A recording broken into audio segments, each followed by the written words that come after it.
My name's Raymond Liao. I'm a consultant orthopedic surgeon with an interest in shoulder surgery, and I'm based at North Tees. Can you hear me at the back? Yeah, that's good. Brilliant. Shoulder dislocation and instability is quite a common problem, and it affects about, 2 to 5% of the population. And the preoccupation up until the middle of the last century was with the reduction of the painful dislocation, and several of these interesting methods have been employed. But what's more important really to us these days is the aftermath of these traumatic events. So my talk today will cover some aspects of it's the wrong slide, it's not the current version, but never mind. Some aspects of the shoulder instability, covering terminology and nomenclature. We'll talk about the anatomy and the pathological changes that come with it. I won't talk about clinical cases and copy. This is from a previous previous talk. And some aspects of decision making and treatment. Okay, so to ensure that we all speak clearly and understand each other, some aspects of terminology. So dislocation refers to complete or symptomatic separation of joints. Subluxation, incomplete symptomatic separation of joints, but usually reduces without the need for any intervention. But these must be unpleasant. It's symptomatic to the patient. Okay. Laxity. Now, laxity refers to the stretchiness of a joint. So, what holds the joint together are the ligaments, and ligaments are there to lengthen, to restrict movement, but at the same time not to be overstretched. Well, they can overstretch to a degree.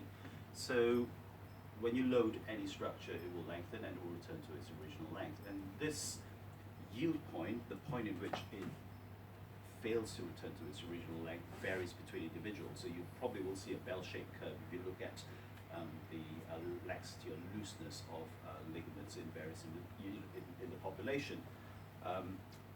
So some are looser than others, but what also occurs is if you go past the yield point, it may not return to its original length, so it lengthens.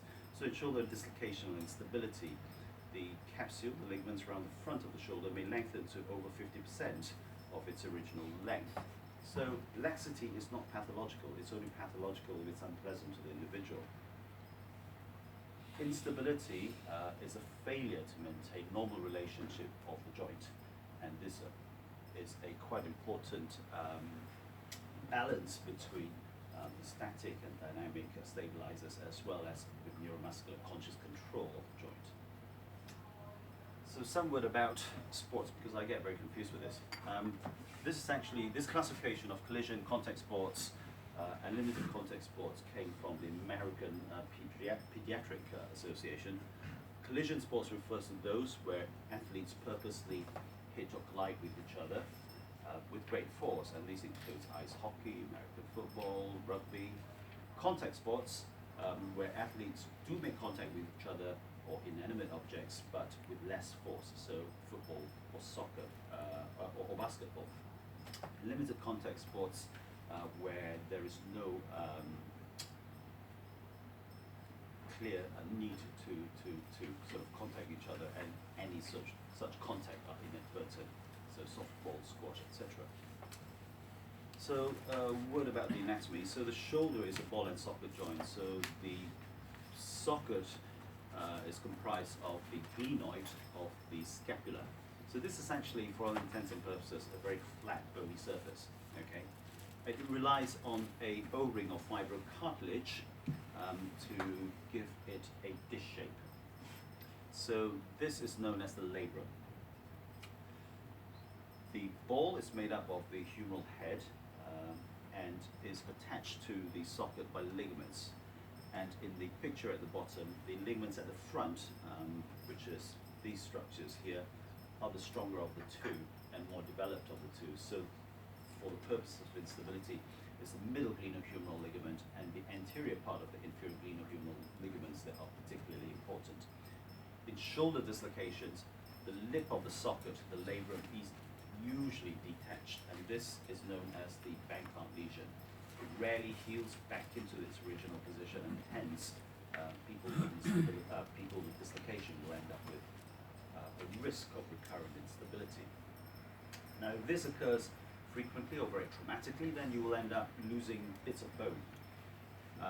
On the humeral side, so this is the posterior aspect of the humeral head, you see a lesion, an indentation fracture. So when the shoulder is dislocated, that bit will lodge against the front edge of the socket. So this is a Hill-Sachs deformity. This is a face-on picture of the socket itself having lost the front edge here. That's either bony bankrupt, acute fracture.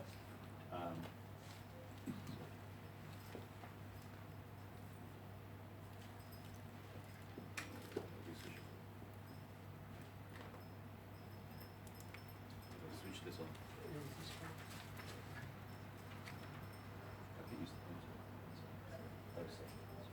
Sorry, this is the bony bankrupt, which is a acute fracture or from erosive recurrent dislocation. So the bone gets eroded away. In the past, we've just been concerned really with whether or not these lesions engage. In other words, the Hill-Sachs engaging with the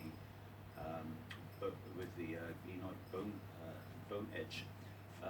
But recently, the idea of on-track or off-track interaction has come about, and this is actually quite useful.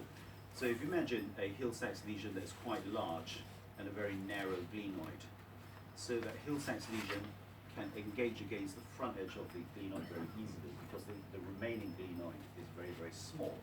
So that's known as an off-track lesion. A less severe condition will be for the Hill-Sachs lesion to be present, but the glenoid, the remaining glenoid being relatively wide, and this actually does not quite produce such a bad tendency towards recurrent dislocation. This is known as an on-track lesion. So this sort of concept is quite useful in informing us which of these lesions need to be addressed. In the case of this, we will need to bone graft the humerus as well as the glenoid. In this, we'll just have to build up the glenoid a bit more to extend the socket edge, if you like. Word about epidemiology. A few months ago, I had the opportunity, or serendipitous opportunity, of flying over Aarhus in Denmark. Now, towards the end of the last century, several papers have come out trying to estimate epidemiology of shoulder instability, and 3 papers, Aarhus in Denmark, Olmsted County in Minnesota, as well as ourselves in Aylesbury Vale, have looked at, have tried to do this through a hospital-based project. So we're looking at the presentation of dislocations to particular units and trying to estimate that against the catchment population. And the patterns are very similar. We tend to see a bimodal distribution when you look at the age. So you have very young dislocators under the age of 25 mainly, producing a high peak, and then a latter peak in the 70-odd-year-olds. But what's interesting is that the rate of primary dislocation is about 10 to 15 in all 3 papers. So it's very similar in the Western world. What's important, though, is that the overall rate of dislocation varies. So some units are very, very high, others less so. And I think that actually reflects on how well we manage recurrent instability. In other words, they will stabilize, they won't keep coming back, so people won't keep coming back to the unit.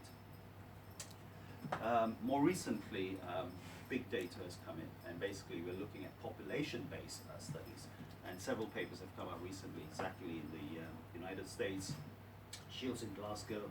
This is Shah, which is Prof. Rangan's paper, based on nearly 17,000 dislocations over, I think, a 15-year period. Ourselves, over a 10-year period at Teesside, 3,000 dislocations. And again, we see a very similar pattern. Quite a lot of male to female, usually around 2/3, 1/3, generally. Young male dislocators predominating, older female dislocators giving rise to the second latter peak, with an overall incidence rates actually being quite high, between 25 to, overall primary dislocation rate being quite high, usually around 25 to 40 per 100,000 per year. So these graphs are lifted from the Shah paper. So blue lines male, red lines female, or red bars are female. So you can see that males predominate in the under 22, and over 70s, you tend to get more women. What's more interesting, this is a paper from Glasgow, is that the latter peak is now dwarfing the earlier peak. In other words, you're seeing more older dislocators coming to our units, simply because people are living longer and more independent and more active. So this is an injury with consequence. The dislocation is a traumatic event, and it may give rise to recurrent instability in a young athlete. Her main concern is to be able to return to her sport and to be able to perform. The lady on the right-hand side is what we'll see more commonly. Older individuals with shoulder dislocations with other problems, not that of recurrent instability. So I just want you to think of shoulder dislocations as an injurious event, which can give rise to all sorts of different things. It may be just a one-off, and some people just don't dislocate again. It may give rise to recurrent instability, so people dislocating all the time and coming back repeatedly and needing stabilizations. In the older age group, tends to be associated with the rotator cuff, so they may develop a rotator cuff and consequent on the dislocation. The dislocation itself may be a manifestation of chronic long-standing rotator cuff tear or cuff tear arthropathy. And then you may get all these complications that are associated with dislocations. Right.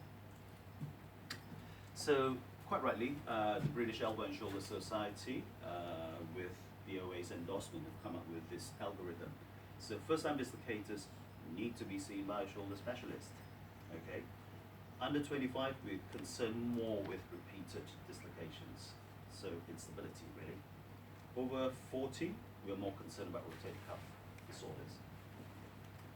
And I put it to you that if we should be looking at first-time dislocators, should we be more aggressive with recurrent repeat dislocators? These are the people that really need to come and see us, and yet we still frequently miss referring these individuals up for treatment.